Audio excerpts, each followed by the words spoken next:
Olá, conquistadores, tudo bom com vocês? Eu sou a Karen, da área de Língua Portuguesa aqui do Conquista Enem, e hoje a gente vai falar sobre um assunto muito importante que cai todos os anos nas provas do Enem, que são as funções da linguagem. Primeiro, a gente tem que se perguntar para que servem essas funções. Bom, toda vez que a gente diz algo a alguém, existe um objetivo, uma intenção por trás do que a gente fala. Isso significa dizer que em cada situação de comunicação existe um objetivo predominante, um objetivo mais forte por trás do que é dito. E diferenciar cada objetivo vai ajudar a gente a entender, compreender melhor o que foi comunicado. E as funções da linguagem servem justamente para isso. Em tudo que é falado, tudo que é escrito, existe uma função predominante. E identificar essa função vai ajudar a gente a entender melhor para quem ou para que o texto foi feito, ok? E cada uma dessas funções, portanto, vai estar diretamente relacionadas a um elemento de comunicação. E quais são os elementos da comunicação? A gente vai ver rapidinho quais são eles. Primeiro, para estabelecer uma comunicação, a gente vai precisar de um remetente, que é aquele que envia, que transmite a mensagem. E também de um destinatário, que é aquele que recebe a mensagem e a mensagem em si. Além desses três elementos, vão ter outros que vão complementar a comunicação, que é o contexto, que é o conjunto de informações que você adquire ao longo da sua vida, que vão te dar um conhecimento prévio sobre a mensagem, sobre o assunto que está sendo falado. O canal, que é por onde você recebe e transmite a mensagem, pode ser um jornal, que é por onde você vai ler a notícia, pode ser o WhatsApp, que é por onde você vai mandar e receber e ler a mensagem, pode ser até mesmo o vento, que é por onde a nossa voz ecoa, por onde a gente escuta, e também o código, que é um conjunto de símbolos e sinais convencionados entre as pessoas para que elas se entendam. E o código pode ser um código de trânsito, um código de leis, código Morse e até mesmo as línguas.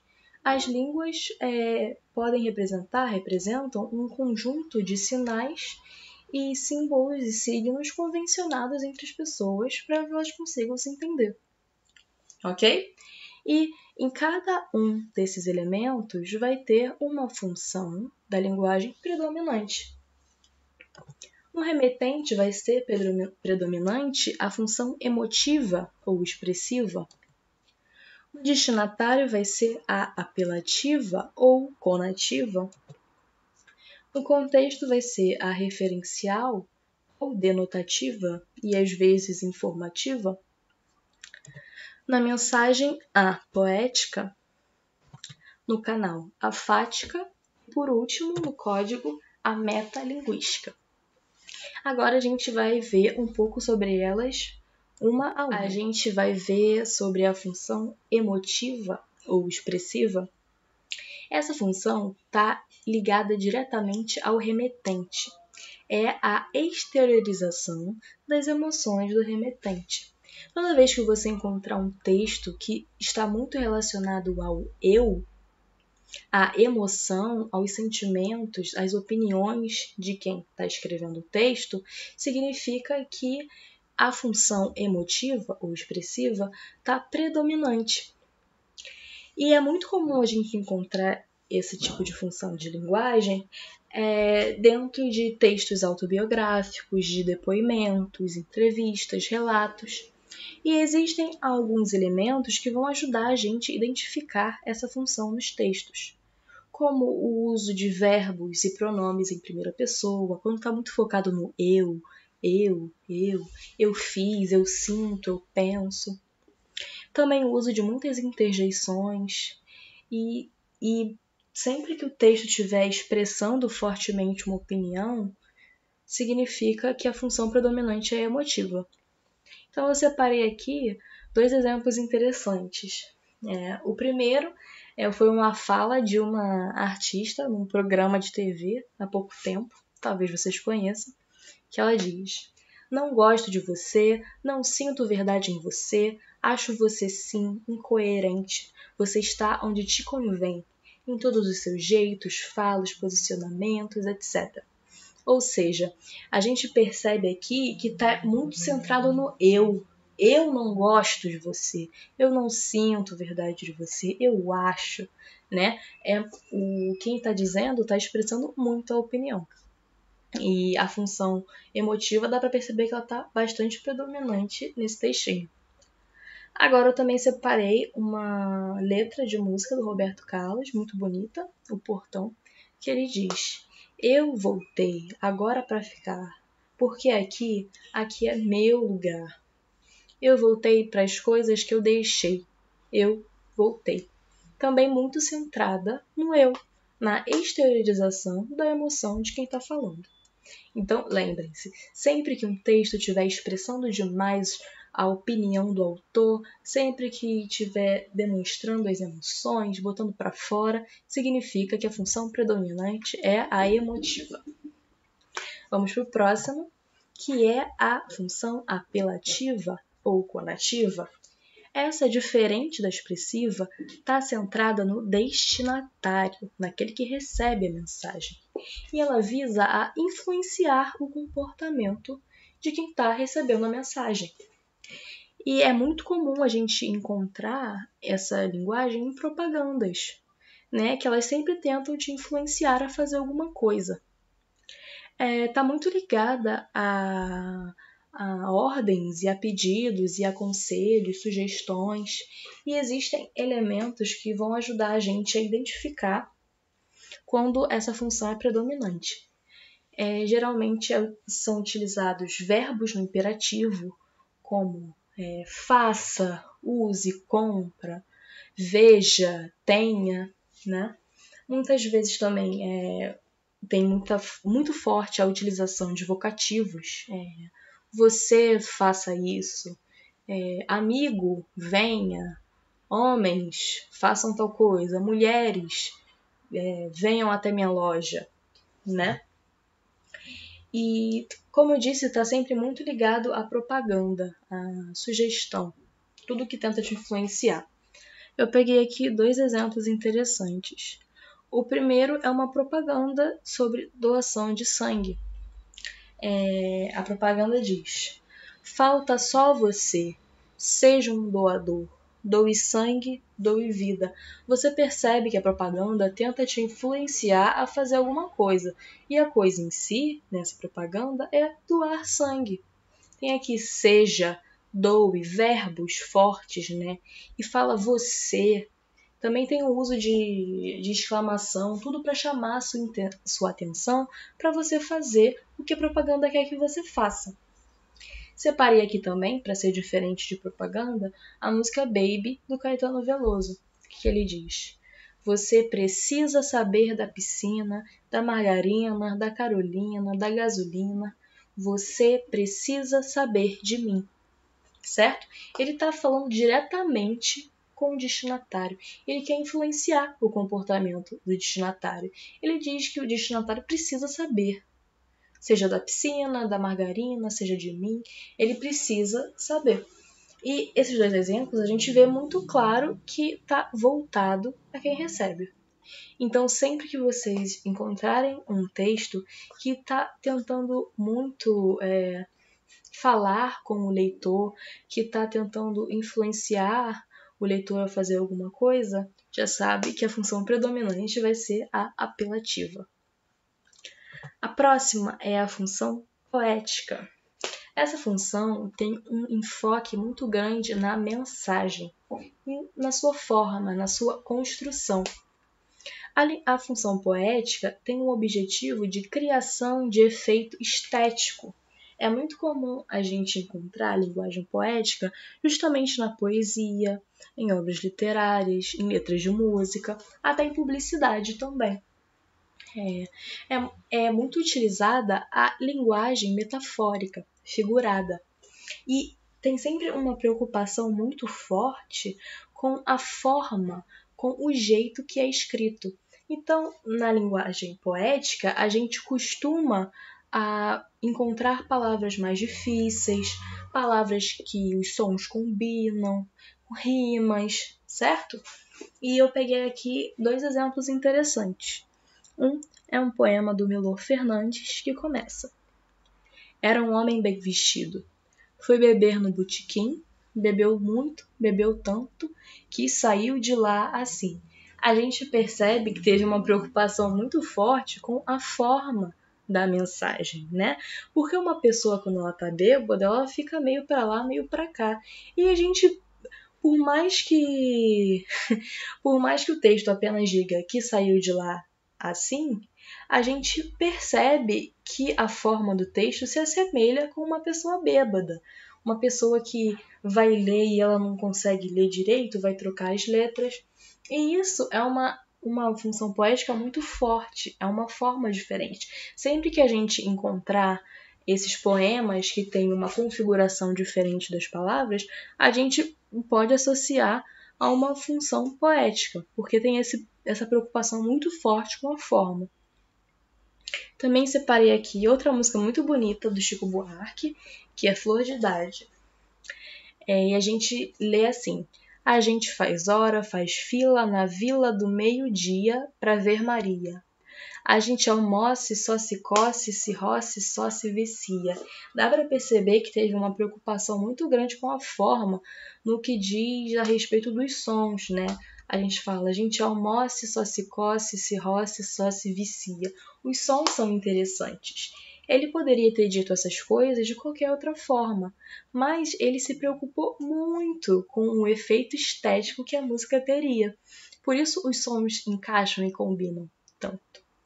Então, sempre que a gente encontrar um texto que foi pensado para fazer um efeito estético, a gente vai associar a predominância da função poética. Agora, vamos ver sobre a função referencial, ou denotativa, ou informativa também. Essa função está centrada no contexto da mensagem. E ela diz sobre a transmissão de conhecimentos, instruções, referentes a acontecimentos, a pessoas, a objetos. Ela vai estar muito associada com a linguagem jornalística ou com a linguagem científica, acadêmica, certo? Geralmente, ela vem com uma linguagem objetiva, uma linguagem bastante clara, como quem quer te dar alguma instrução, como quem quer te transmitir alguma notícia, alguma coisa. E eu peguei aqui como exemplo uma notícia de jornal, do Jornal de Santos de 1963. A manchete é: inaugurada ontem a primeira linha de trolleybus em Santos. Né? A gente percebe claramente que é uma notícia, é uma linguagem direta, simples, que só quer transmitir uma informação para a gente. Os nossos livros didáticos, que ensinam a matéria para a gente, também só querem transmitir uma informação. E sempre que a gente encontrar notícia de jornal, manual de instrução, artigo científico, a gente vai ver uma predominância bastante forte da função referencial, com essa linguagem bastante objetiva e, acima de tudo, informativa. Agora vamos à função fática. Essa função está diretamente relacionada ao canal. E ela não visa propriamente a comunicação, a conversa, mas sim ao estabelecimento ou fim de um contato. É como quando você encontra uma pessoa na rua e você fala de longe para ela: oi, tudo bem? E a pessoa te responde de volta: oi, tudo bem? Vocês não estão interessados em conversar, em estabelecer uma grande comunicação. Vocês apenas querem se cumprimentar, apenas querem abrir e fechar rapidamente esse contato entre vocês. Por isso essa linguagem está muito associada a cumprimentos breves. Igual quando eu comecei a videoaula, não sei se vocês repararam, e eu disse: oi pessoal, tudo bem com vocês? Bom, eu não tenho como receber a resposta de vocês, vocês vão ver e também não vão conseguir me responder e a gente não vai saber se um ou outro está bem. A gente não vai continuar uma conversa a partir disso. Eu apenas abri o contato, abri o canal com vocês, ok? E essa tirinha aqui é muito interessante do Garfield, que os homens estão falando. Parece que vem chuva. Aí vai. Ou seja, eles não estão propriamente se comunicando. Eles estão sem assuntos, não querem conversar e só estão abrindo contato um com o outro. E não é à toa que o Garfield, no último quadrinho, fala. E dizem que a arte da conversação está morta. Entende? Não está necessariamente morta, mas eles apenas não querem se comunicar. E nessa tirinha é muito predominante a linguagem fática, a função fática, ok? Agora vamos para a última, que é uma das mais interessantes, que é a função metalinguística. Essa função vai estar centralizada no código, na própria língua. É quando você utiliza a linguagem para falar da própria linguagem. Mas o que isso significa? É como se eu escrevesse uma peça de teatro para falar sobre o teatro. É como se um autor escrevesse um livro para falar sobre a escrita. Fizesse um poema para falar sobre a escrita de um poema. É sempre a linguagem para falar dela mesma. A gente tem aqui um exemplo muito interessante, que é um quadrinho da Laerte, que fala: Capitão, o senhor está vivo e pulsando como uma sanguessuga. Mas, capitão, todos nós vimos o senhor morrendo. E ele responde por último: não deve acreditar em tudo que viu nos quadrinhos, madame. Ou seja, ele está utilizando a linguagem do quadrinho para falar sobre os quadrinhos, para não acreditar em tudo que vê nos quadrinhos. Teoricamente, essa representação seria um universo paralelo, um universo real para eles, para os personagens. Só que a quebra de expectativa acontece no último quadrinho, que o capitão ele fala: não acredito em tudo que vê nos quadrinhos, porque ele está inserido num quadrinho. A linguagem de quadrinhos está sendo utilizada para falar dos próprios quadrinhos. Outro exemplo bastante claro é o dicionário. Por quê? Porque ele utiliza palavras para explicar uma palavra. Aqui nessa foto tem tipografia. A gente pode não saber o que é tipografia, mas se a gente lê as palavras que vão definir, os verbetes que vão definir a tipografia, a gente vai entender o significado da palavra. Ou seja, é a palavra utilizada para explicar a própria palavra, ok? Agora, para fechar, a gente vai fazer um exercício muito interessante do Enem. Uma esfera que reúne todos os ambientes onde se desenvolvem os seres vivos, divide-se em unidades menores chamadas ecossistemas, que podem ser uma floresta, um deserto e até um lago. Um ecossistema tem múltiplos mecanismos que regulam o número de organismos dentro dele, controlando sua reprodução, crescimento e migrações. Ok, já lendo rapidinho, a gente percebe que é um texto informativo que quer explicar uma coisa pra gente. Então, a gente já duvida, já suspeita que seja uma linguagem referencial, uma linguagem informativa. Mas vamos para a questão. Predomina no texto a função da linguagem. A. Emotiva, porque o autor expressa seu sentimento em relação à ecologia. Bom, em nenhum momento no texto o autor fala o que ele acha da biosfera, o que ele acha do meio ambiente, do ecossistema. Em nenhum momento tem a exteriorização de sentimentos ou opiniões dele. Então essa a gente corta. B. Fática, porque o texto testa o funcionamento do canal de comunicação. Bom, o texto apenas quer explicar uma coisa pra gente. Não está buscando abrir o nosso contato, não está buscando manter um breve contato com a gente. Então essa também está errada. C. Poética, Porque o texto chama a atenção para os recursos de linguagem. Bom, não tem nenhuma preocupação com a forma ou com a estética desse texto. Ele está usando uma linguagem simples, direta, na lata, só para a gente entender o que está sendo dito.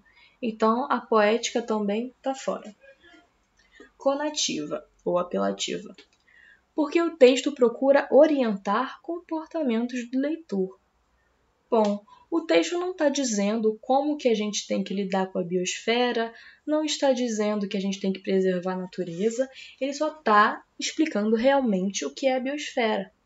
Ele não se dirige para a gente a fim de influenciar a gente a fazer alguma coisa. Não, ele só está explicando uma coisa para a gente. Então sobra para nós a letra E, referencial, porque o texto trata de noções e informações conceituais. E essa é a opção correta. O texto está sendo direto com a gente, ele só está querendo informar, trazer uma noção para a gente sobre o que é a biosfera, sobre o que é um ecossistema, sobre os seres vivos. É isso. Ele quer explicar uma coisa para a gente. É um texto didático, um texto informativo. Portanto, vai ser, então, letra E, referencial. Espero muito que vocês tenham gostado da aula. Não esqueçam de compartilhar com seus amigos, quem precisa, quem está a fim de estudar. E não se esqueçam também que no link da descrição do vídeo vai ter um resumo que está muito legal sobre o assunto e uma lista de exercícios para vocês fazerem, tá bom? Espero muito que tenham gostado e até mais, conquistadores!